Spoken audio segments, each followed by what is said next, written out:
अक्सर दूसरों के चेहरों पर मुस्कुराहटें बिखेरने वाले लोग अपने अंदर दुखों का एक समंदर छुपाए होते हैं। उनका कहकहा दरअसल उनके टूटे हुए दिल की सदा होता है।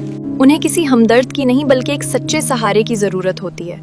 अगर आप उनके जख्मों पर मुरहम रखेंगे तो फिर वो आपके ही होकर रह जाएंगे। ये जिंदगी भी क्या क्या रंग दिखलाती है। हम जिन्हें टूट के चाहते हैं वो हमसे मोहब्बत नहीं करते, बस मसनूई मुस्कुराहट सजाए हमसे ऐसे मिलते हैं जैसे वो। मुझे हैरत होती है जो लोग हर वक्त हंसते मुस्कुराते रहते हैं, दरअसल वो अंदर से कितने दुखी और हसास होते हैं। कभी कभी हमें अपना दुख उनसे बांटने को दिल करता है, मगर हमारी फितरी शर्मो हया हमें आगे बढ़ने से रोक देती है और हम अकेले ही चुपचाप जलते रहते हैं। खामोशी के उस अंधेरे में खुद को तन्हा पाते हैं। आखिर कब तक हम तन्हाई में चुपचाप रोते रहेंगे? हमारे दर्द का मदावा आखिर कब होगा?